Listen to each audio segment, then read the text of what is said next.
مولا علی نے خوارج کے جنازے پڑھے ہیں، علی بھائی آپ نے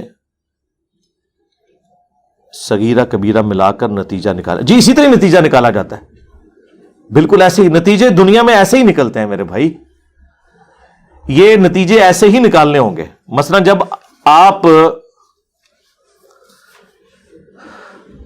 رفع الیدین کرتے ہیں تو حنفی پتہ آپ کو کیا کہتے ہیں؟ رفع الیدین کا حکم دکھائیں، تو رفع الیدین کا حکم تو آپ پھر قیامت تک ڈھونڈتے رہیں گے کہ نبی اسلام نے فرمایا ہو کہ نماز شروع کرو تو رفع الیدین کرو، رکوع میں جاؤ تو رفع الیدین کرو، لیکن ہم کہتے ہیں حکم موجود ہے۔ کہتے ہیں کہاں؟ میں نے کہا بخاری مسلم میں، کہ صحیح بخاری صحیح مسلم دونوں میں ہے کہ حضرت مالک بن حویرث رضی اللہ تعالیٰ عنہ، وہ کہتے ہیں ہم چند نوجوان تھے، غزوہ تبوک کے موقع پر مسلمان ہوئے، نبی الاسلام کی خدمت میں 20 دن تک رہے، یعنی حضور کی وفات سے آلموسٹ 1.25 سال پہلے۔ اور پھر جب حضور نے دیکھا کہ ہم گھر والوں کے لیے اداس ہو گئے ہیں تو نبی الاسلام نے خود ہی فرمایا کہ اب واپس گھروں کو چلے جاؤ، جب نماز کا ٹائم ہو تو ایک بندہ اذان دے، اور جو تم میں قرآن زیادہ جانتا ہے، عمر میں بڑا ہے، وہ تمہاری امامت کروائے، اور سلو کما رأیتمونی اصلی، اور دیکھنا نماز اس طرح پڑھنا جس طرح مجھے نماز پڑھتے ہوئے دیکھتے ہو۔ ٹھیک ہو گیا، یہ جنرل رول ہو گیا، نماز اس طرح پڑھنا جس طرح مجھے نماز پڑھتے ہوئے دیکھتے ہو۔ اور بخاری مسلم دونوں میں حدیث ہے کہ اللہ نے مجھے جوامع کلمات کے ساتھ بھیجا ہے، میں بات مختصر کرتا ہوں اور مفہوم گہرا ہوتا ہے۔ سرکار کیا گہرا مفہوم ہے اس حدیث میں جو بخاری مسلم دونوں میں ہے، انما الاعمال بالنیات،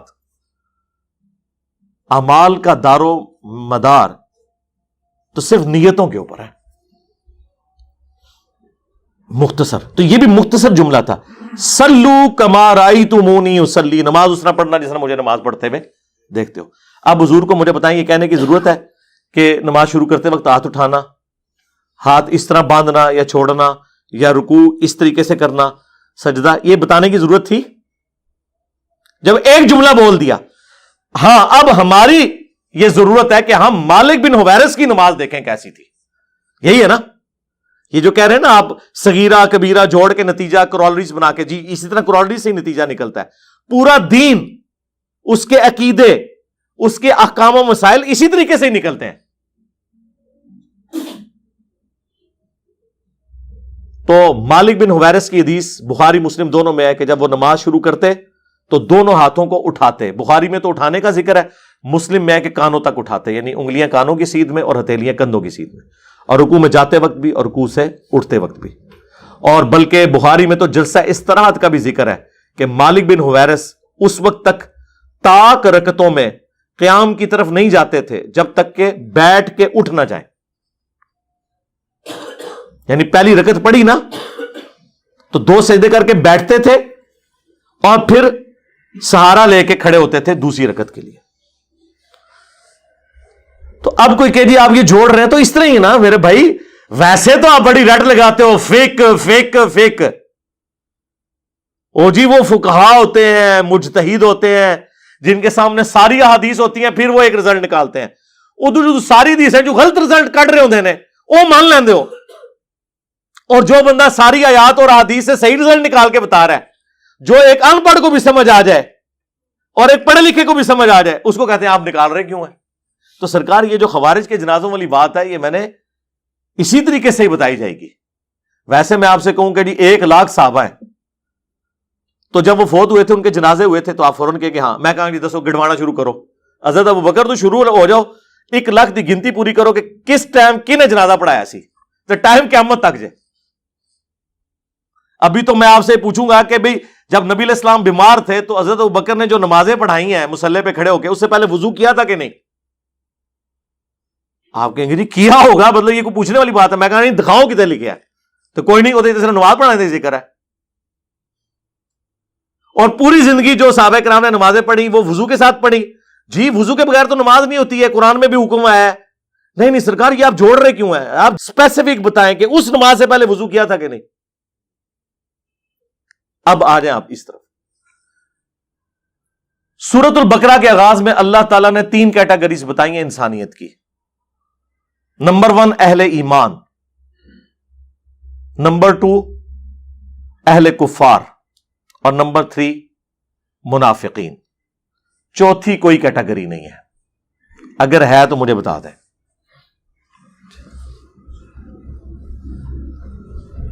جہاں تک منافقین کا تعلق ہے تو یہ صرف نبی علیہ السلام کی وحی کے اوپر موقوف ہے کہ آپ کسی کو بتا دیں تو آپ بتا سکتے ہیں. حضور کے بعد کوئی بندہ بتا نہیں سکتا کسی کے بارے میں کہ وہ منافق ہے یا نہیں.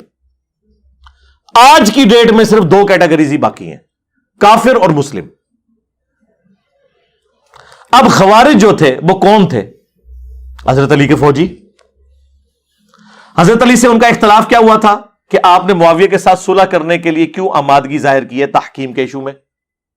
حضرت علی کی محبت میں حضرت علی سے وہ اختلاف کر رہے تھے. کیا وہ کافر تھے؟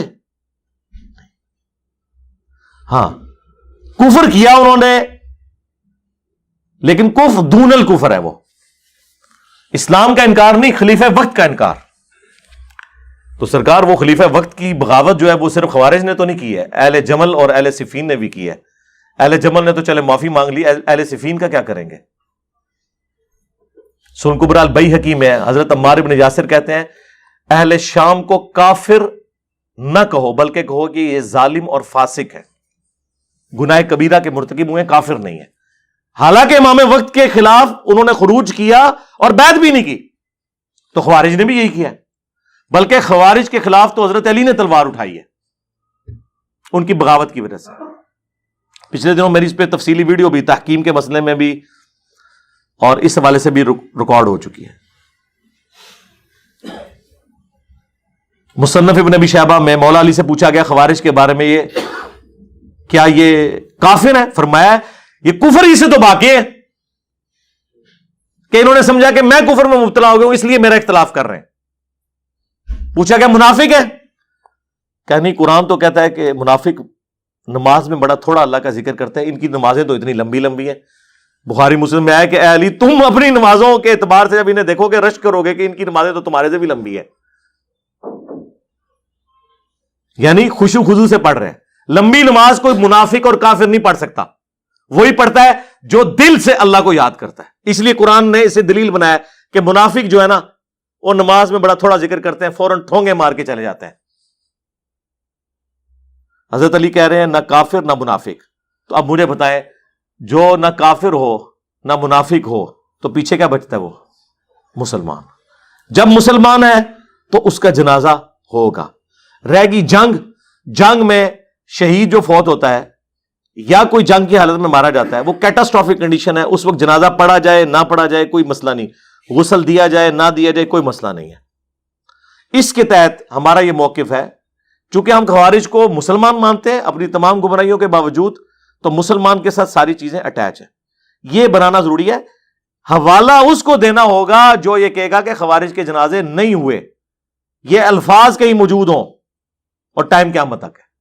اپنی اصل میں حوالہ نہیں دینا ہوتا. جس نے یہ کہنا نا کہ حضور کے پسینے سے خوشبو آتی ہے، حوالہ اس نے دینا ہے. پسینے میں سے خوشبو نہیں آتی یا بدبو آتی ہے، اس کو حوالے کی ضرورت نہیں ہے. تو ہم حوالہ دیتے ہیں بخاری مسلم دونوں میں کہ نبی علیہ السلام کے مبارک پسینے سے خوشبو آتی تھی اور صحابہ کرام عطر کے طور پہ اسے استعمال کرتے تھے. نبی علیہ السلام کا سایہ نہیں تھا. دلیل اس کے لیے چاہیے، دلیل اس کے لیے نہیں چاہیے کہ ثابت کرے کہ حضور کا سایہ آیا تھا. ہر چیز کا سایہ ہوتا ہے. یہ تو قرآن میں سورہ نحل میں ہے کہ ہر چیز کے سایہ ہوتا ہے اور اللہ کو سجدہ کرتے ہیں وہ سایہ. جو روٹین سے ہٹ کے بات کرے گا دلیل اس نے دینی ہے. تو جس نے یہ ثابت کرنا ہے نا کہ خوارج کے جنازے نہیں ہوئے وہ دلیل دے گا. خام خواہ چیزیں اور اس کے اوپر پھر مجھے کہتے ہیں یہ خوارج کا کس ہمدردی کر رہے ہیں. یعنی جو لوگ امیر شام کا جھوٹا دفاع کر رہے ہیں وہ ہمیں خارجی کہہ رہے ہیں. جو حضرت علی کا دفاع ایسا کر رہے ہیں کہ کبھی شیعان علی نے بھی وہ دفاع نہیں کیا، اسے یہ کہنا خارجی. تو اپنی عقل کے ماتم کروائیں. آپ کا حال تو وہی ہے کہ جو سورہ نساء میں آیا کہ مشرکین عرب کے بارے میں یہودی کہتے تھے کہ مسلمانوں سے تو یہ بت پرست بہتر ہے. حالانکہ بت پرست حضرت موسیٰ کو مانتے ہی نہیں تھے، لیکن دشمنی مسلمانوں کی ایسی تھی کہ انہوں نے کہا نہیں، ان سے وہ بہتر ہے۔ حالانکہ مسلمان موسیٰ علیہ السلام کو مان رہے ہیں، بیت المقدس کو مان رہے ہیں، اتنی کامن چیزیں ہیں، لیکن دشمنی چونکہ ان کی چودراہٹ سٹیک پہ لگ گئی تھی مسلمانوں کی وجہ سے، اس لیے ان کو بت پرست اچھا لگنا شروع ہو گئے۔ آج بھی پریکٹیکلی آپ دیکھ لیں، اہل حدیث ہم سے زیادہ ان کے ساتھ پینگے بڑھائے ہوئے ہیں جنہیں وہ مشرک اور کافر کہتے تھے، ان کی تعریفیں کرتے ہیں، ان کے پل باندھتے ہیں، اور ان کی ویڈیوز اپنے پیجز کے اوپر شیئر کرواتے ہیں، اور ان کی ویڈیوز وہ شیئر کرواتے ہیں۔ تو ہمیں تو قرآن کی آیت وہ یاد آ جاتی ہے کہ یہی علماء یہود کی بھی روش تھی۔ اسی طریقے سے علماء یہود بھی تورات میں نبی علیہ السلام کی نشانیاں چھپاتے تھے، یہ بھی بخاری مسلم سے حدیثیں چھپاتے ہیں۔ 2812 تقتلہ الفئۃ الباغیہ یدعوہم الی اللہ ویدعونہ الی النار ویح عمار، اے افسوس عمار، تجھے ایک باغی جماعت قتل کرے گی، تو انہیں اللہ اور جنت کی طرف بلائے گا، وہ جماعت جہنم کی طرف بلائے گی۔ نہ صرف یہ چھپاتے ہیں ان حدیثوں کو، بلکہ کہتے ہیں حدیثیں بیان کرنا حرام ہے۔ دیکھیں سیم اینالوجی بن رہی ہے، یہ بھی میں نے وہ کہتے ہیں نا جوڑتے ہیں، جوڑ کے بھی رزلٹ نکلتا جائے، جوڑ کے ہی نکلتا ہے۔ جب تسی کہو گے نا ایاک نعبد و ایاک نستعین، تو آگے سے وہ کہتے ہیں یہ کہاں لکھا ہوا ہے کہ یا علی مدد نہیں کہنا؟ تو آپ کہتے ہیں یار اس کا مطلب، وہ کہتے ہیں اب یہ تو آپ کہیں سے نہیں نکال سکتے انہی الفاظ کے ساتھ۔ تو دین کا ہر مسئلہ اسی طریقے سے ثابت ہوتا ہے، ٹھیک ہے۔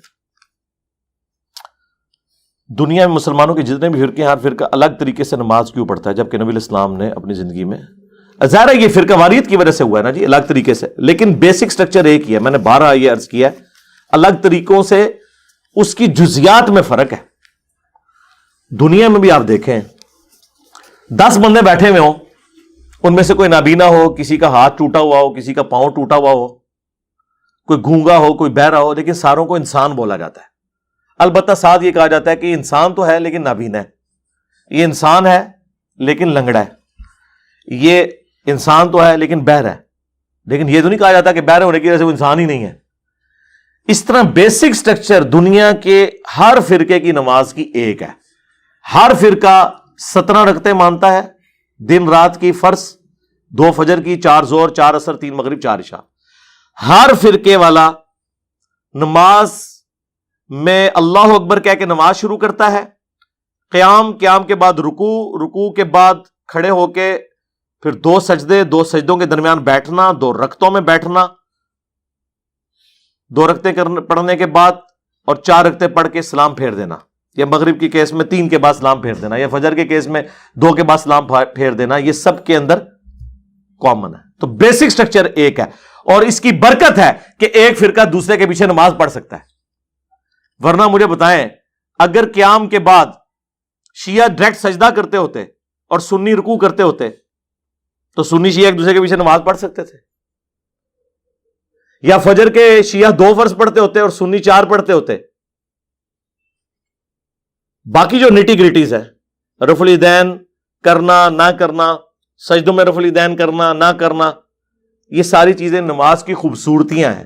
جو انہیں چھوڑ رہے ہیں ہم انہیں یہ کہتے ہیں کہ آپ سنتوں کے اوپر عمل کریں۔ باقی ہم نے کبھی یہ نہیں کہا کہ نماز کوئی الگ ہے، نہیں، نماز کا وہی طریقہ ہے، میں نے پریکٹیکل اس کے اوپر ریکارڈ کروا دیا۔